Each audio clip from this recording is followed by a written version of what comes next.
नमस्कार साथियों, मैं हूं ब्रजेश कुमार। साथियों, बलिया से अजीत कुमार जब कतर के लिए जाता है अपने घर की हालातों को लेकर के, और कतर में पहुंच करके वहां कुछ ऐसे काम हो जाते हैं कि अजीत कुमार जो रहता है काफी परेशान हो जाता है। उसको काफी परेशानियों से गुजरना पड़ता है। हालांकि साथियों, यहां तक देखा जाता है कि आप अगर भी कतर या दुबई या सऊदी में रहते हो तो आप जानते ही होंगे कि अगर कुछ यहाँ पर गलत करते हैं तो उसका अंजाम कितना बुरा होता है। हालांकि साथियों, देखा गया है कि बताया भी गया है कि अजीत कुमार के साथ में कतर में पहुंच करके और अपने मालिक की लड़की के साथ में कुछ ऐसे गंदी हरकतें की वजह से जो अजीत कुमार जो रहता है उसको परेशानियों का तो सामना करना पड़ता है। साथियों, आज की जो कहानी है हम आपको सुनाने जा रहे हैं, यह कहानी काफी रोचक है।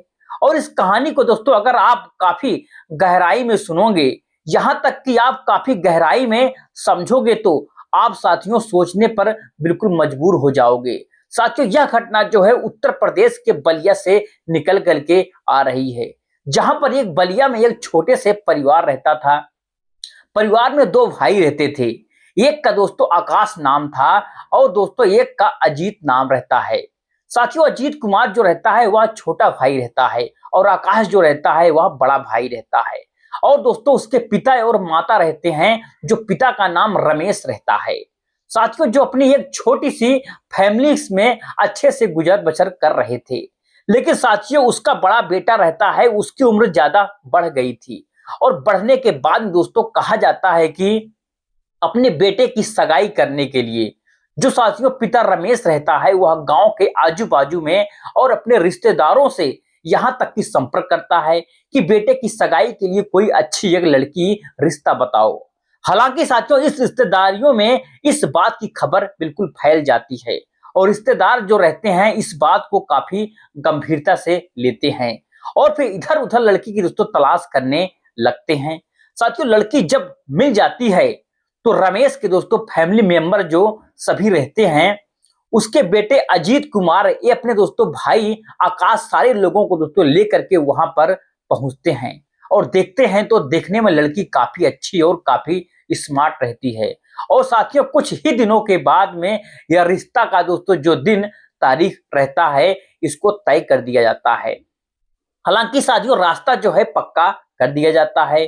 जो साथियों उसका बेटा आकाश रहता है बड़ा, वह दोस्तों मुंबई में अपनी कोई काम करता था। जैसे कंपनी में कोई और एक छोटा सा पोस्ट पाया था, जैसे कि आप जानते ही हो कि सुपरवाइजरी का काम वह करता था। हालांकि साथियों, कुछ ऐसे ही दिन जाते हैं और जाने के बाद दोस्तों आकाश की सगाई हो ही जाती है। और साथियों, फिर आकाश की जब पत्नी घर आती है और घर में दोस्तों आने के बाद में काफी विवादें दोस्तों जो हैं स्टार्टिंग हो जाती है। साथियों, आकाश की पत्नी जो रहती है वह कहती है कि आकाश को कि हम घर पर नहीं रहेंगे, आपके साथ मुंबई में रहेंगे। इस बात से जब घर के फैमिली मेंबरों को मालूम पड़ता है, बाप रमेश जब इस बात से जानकारी को पाता है तो दोस्तों काफी वह चिंता में हो जाता है। क्योंकि साथियों, एक छोटे से परिवार जो हंसता खेलता चला आ रहा था, उस परिवार में अब नई नवेली जब बहू आ जाती है तो परिवार दोस्तों बिखर जाता है। हालांकि साथियों, आकाश जो रहता है अपनी पत्नी की कहने पर मुंबई में ही दोस्तों सेटलमेंट हो जाता है। और जब दोस्तों सेटलमेंट हो जाता है तो घर की दोस्तों जो हालातें रहती हैं, जो घर का दोस्तों आकाश पैसे देता था वह भी सारा दोस्तों बंद कर देता है। ऐसे में साथियों, इसका भाई अजीत छोटा जो भाई रहता है वह घर की दोस्तों हालात को बिल्कुल देखता है। तो काफी दोस्तों वह भी परेशान हो जाता है और अपनी नौकरी के दोस्तों सिलसिले में इधर उधर घूमने भटकने लगता है। हालांकि साथियों, उसको कहीं से नौकरी का ऑफर जो रहता है कहीं से नहीं मिल पाता है। हालांकि दोस्तों फिर ऑनलाइन भी सर्विस के लिए दोस्तों अप्लाई करता है और हर बैंक साइट में जाकर के नौकरी का रजिस्ट्रेशन करता है। लेकिन साथियों, सफलता जवान देखी जाती है, कहीं से नहीं मिलता है। हालांकि साथियों, कुछ दिन ऐसे ही गुजरते हैं तो पिता रमेश से बात करता है। साथियों, अजीत कुमार की पिताजी आप एक काम करो कि हमको कुछ पैसे की व्यवस्था कर दो, और मामा हमारे जो कतर में रहते हैं बहुत दिन से उनसे बात करते हैं और फिर वीजा मंगवाते हैं, कतर के लिए भी हम चले जाते हैं।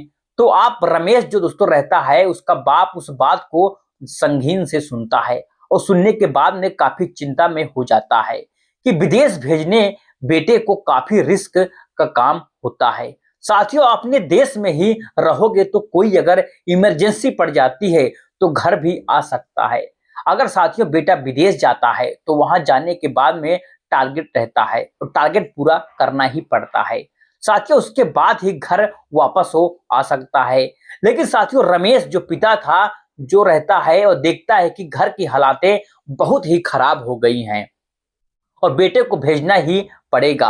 हालांकि दोस्तों जो रमेश का साला रहता है दुबई में उससे बात करता है और बात करने के बाद में वह दोस्तों बताता है कि कोई दिक्कत की बात नहीं है, हम वीजा दे देंगे। और आकाश से वह अजीत से बोलो कि अपने पासपोर्ट की जो सेवा है वह शुरू कर दे और पासपोर्ट बनवा ले। हालांकि साथियों ऐसा ही होता है और फिर अजीत कुमार जो रहता है वह अपना धीरे धीरे करके पैसा इकट्ठा करता है और साथियों पैसे जब हो जाते हैं तो पासपोर्ट फॉर्म के लिए ऑनलाइन कर देता है। और फिर साथियों ऑनलाइन होने के बाद में कुछ ही दिनों के बाद में पासपोर्ट उसके हाथ में आखिरकार आ जाता है। साथियों हाथ में आने के बाद में अपने मामू को कॉल करता है कि मामू जी पासपोर्ट जो है हमको मिल गया है। और मिलने के बाद में जो उसका दोस्तों मामू रहता है सगा, वह कतर का दोस्तों वीजा इशू करा करके भेज देता है। साथियों भेजने के बाद में दरअसल साथियों कहा जाता है कि अजीत कुमार जो रहता है इधर उधर अपने दोस्तों से या और यहाँ तक कि फ्रेंडों से कुछ पैसे ले लेता है और हमें वो बाहर जाना है और फ्लाइट और वीजा स्टैंप पे सब कराने के लिए दोस्तों मेडिकल कराने के लिए पैसे की जरूरत है।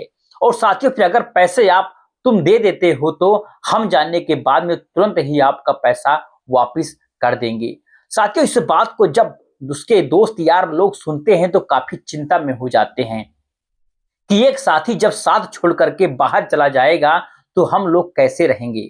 लेकिन साथियों लोग जो रहते हैं काफी वफादार भी रहते हैं। जो अजीत कुमार को दोस्त लोग मिल करके पैसा देते हैं, पैसा जब मिल जाता है तो अजीत कुमार अपने मामा को कॉल करता है। सारे स्वर में दोस्तों जो काम करता था वह शुरू कर देता है। कुछ ही दिन गुजरते हैं उसके बाद में अजीत कुमार की तो जो फ्लाइट हो जाती है और फ्लाइट होने के बाद में दोस्तों अजीत कुमार जो है कतर पहुंचता है और अपने मामे के पास में दोस्तों रहता है। मामा दोस्तों सारे कानून कायदे के बारे में बताता है कि ऐसा है वाइजे यहाँ पर रहना काफी सेफ्टी में रहना है, ना कि किसी के साथ में गलत व्यवहार करना है, ना किसी के साथ में कुछ उल्टा सीधा करना है, नहीं तो यहाँ का कानून काफी सख्त है। अगर यहाँ कुछ ऐसा गलत काम कर देते हो तो आपके ऊपर काफी बड़ी समस्या आ जाएगी। हालांकि दोस्तों जो रहता है इस बात को वह सुनता है और सुनने के बाद दोस्तों मामू से बात करता है कि मामू ऐसी कोई हम गलती बिल्कुल भी नहीं करेंगे। अजीत कुमार कहता है आपकी बदनामी हो। हालांकि साथियों उसका जो मामा जो रहता है अपने शेख के पास वह पहुंचता है और शेख दोस्तों कारोबारी जो रहता है उसकी कंपनी में भी रहती है। ऐसे दोस्तों काफी काम कर रहे थे जब दोस्तों शेख अजीत कुमार को देखता है तो काफी खुश हो जाता है कि अजीत कुमार जो था दोस्तों काफी स्मार्ट था, दिखने में काफी यहाँ तक हैंडसम भी लगता था। और साथियों ऐसे में अजीत कुमार जो रहता है उसकी ड्यूटी सेफ जो रहती है अपने ही घर में लगा देती है। उसकी दोस्तों बेटी जो है स्कूल जाती थी और कॉलेज जाती थी और उसका जो दोस्तों मैडम रहती थी वह भी दोस्तों अपना मार्केट शॉपिंग करने के लिए हमेशा जाया करती थी। साथियों उसको ड्राइवरी की एक जरूरत थी। ऐसे में दोस्तों देखा गया है कि अजीत कुमार की जो ड्यूटी रहती है वह दोस्तों फैमिली में ही आखिरकार लग जाती है। साथ ही ड्यूटी लगने के बाद में जब अजीत कुमार को से दोस्तों उसकी बेटी के साथ में एंट्री होता है जिसका नाम दोस्तों सना रहता है। साथियों अजीत कुमार जब सना को देखता है तो उसके होश उड़ जाते हैं क्योंकि साथियों सना जो रहती है काफी स्मार्ट रहती है और काफी यहाँ तक कि हैंडसम भी रहती है। साथियों देखने में एक परी लग रही थी, लेकिन साथियों अजीत कुमार जो रहता है उसको फिर से वही बातें याद आ जाती हैं जो साथियों उसके मामा ने उसको बताया था। अगर कुछ गलत यहाँ पर करते हो तो उसका इल्जाम काफी बुरा होता है। हालांकि साथियों अजीत कुमार जो रहता है अपनी मेहनत से दोस्तों काम करने लगता है। तकरीबन 2 से 4 महीने गुजर जाते हैं, अपनी ड्यूटी जो दोस्तों वफादारी से निभाता है, किसी के साथ दोस्तों कोई गलत व्यवहार बिल्कुल नहीं करता है, जो दोस्तों शेख बोलता है वैसे ही काम करता है। लेकिन साथियों कुछ दिनों के लिए जब स्कूल की छुट्टी होती है तो शेख जो रहता है वह तो दुबई के लिए घूमने के लिए चला जाता है। साथियों, अक्सर करके आप जानते ही हैं कि अरबी के लोगों की जब उसे स्कूलों की छुट्टी होती है तो काफी लोग इधर से उधर घूमने के लिए अपना दोस्तों टूर बना ही लेते हैं। हालांकि साथियों, जो उसकी बेटी सना रहती है वो दोस्तों नहीं चाहती थी, वह घर पर ही रहती है और इसके सना के दोस्तों जो पिता है और जो उसके माँ थी, या दोनों दोस्तों लोग दुबई के लिए चले जाते हैं। हालांकि साथियों, कहा जाता है कि सना के दिमाग में कुछ ऐसा ही गंदा फेर चलने लगा था। जब से दोस्तों अजीत को वह देखा था, उसके प्यार में ही पागल हो गई थी। लेकिन साथियों, अजीत से कुछ बातें नहीं कर पा रही थी, ना दोस्तों अजीत के साथ कुछ छेड़खानी कर पा रही थी, क्योंकि साथियों अजीत कुमार देखने में काफी सीधा साधा था, ना कुछ बोलता था ना कुछ चलता था। सीधे अपने गाड़ी उठाता और मैडम को मार्केट लेकर के जाता और सना को कॉलेज लेकर के जाता था। लेकिन साथियों, सना के दिल में और दिमाग में कुछ गंदा ही विचार चल रहा था। हालांकि साथियों, एक दिन ऐसे ही आता है जब सना पहुंचती है अजीत के पास, तो अजीत के दोस्तों जो रोए रहते हैं वो काफी दोस्तों खड़े हो जाते हैं और काफी दोस्तों डर जाते हैं। अजीत से दोस्तों बोलती है कि आज तुम क्या खाओगे, आज आपने हाथों से मैं पकाऊंगी, और जो हमारा हाउस वो है उसका आज छुट्टी है। इस बात को दोस्तों सुनोगे तो आप काफी सोच में पड़ जाओगे कि सना के दोस्तों अजीत कुमार के साथ में क्या गेम खेल रही है। साथियों, दरअसल ऐसे ही होता है। अजीत कुमार डर जाता है और खाने की कोई दोस्तों फरमाइश नहीं करता है। बोलता है कि मैडम जो आपके मन में है आप बना दो, जो आपको आप दो दोगी वह हम खुशी खुशी खा लेंगे। इस बात को जब दोस्तों सना सुनती है तो काफी खुश हो जाती है और साथियों खुश और करीबी दोस्तों बढ़ाने के लिए कोशिश करती है। साथियों, अजीत के पास लेकिन अजीत का दोस्तों जो दिमाग है, दिल था, वो दोस्तों काफी बिल्कुल डरा हुआ था। साथियों, इस बारे को लेकर के काफी टेंशन में रहता था। लेकिन साथियों, सना जो थी वो दोस्तों अजीत के साथ में कुछ ऐसा काम करना चाहती थी। लेकिन साथियों, देखा गया है कि अजीत जो था वहां से भागने की कोशिश करने लगता है। जब साथियों इस बात की जानकारी मिलती है सना का, दोस्तों अब कुछ हम अजीत के साथ में कुछ आगे कदम बढ़ाते हैं। तो साथियों यहां से भाग निकलेगा। लेकिन साथियों ऐसा ही होता है कि अजीत जो रहता है अपनी मालकिन की दोस्तों बेटी के साथ कुछ गंदा खेल जो था वो नहीं करता है, क्योंकि साथियों वह अपना ही दोस्तों वफादारी हमेशा निभाता है। जब दोस्तों कुछ दिनों के बाद में शेख और उसकी जो पत्नी रहती है दुबई से कतर पहुंचती हैं, और फिर कतर पहुंचने के बाद में जब अजीत से मिलता है तो साथियों अजीत कुछ शेख के बोलता है कि आपके मैंने घर को पूरा देखा, आपकी फैमिली को पूरा देखा, आपकी लड़की को जहां बोलती थी उसको लेकर के जाता था। शेख जो रहता है दोस्तों काफी खुश हो जाता है, उसको काफी बड़ा दोस्तों उसको सौगात भी देता है। साथियों यह थी आज की कहानी, आपको कैसी लगी? अगर आपको अच्छी लगी वीडियो को लाइक, चैनल को सब्सक्राइब करना ना भूलिए। चलिए मिलते हैं नेक्स्ट वीडियो में एक नई घटना और कहानी के साथ। तब तक के लिए जय हिंद, जय भारत, जय हिंद।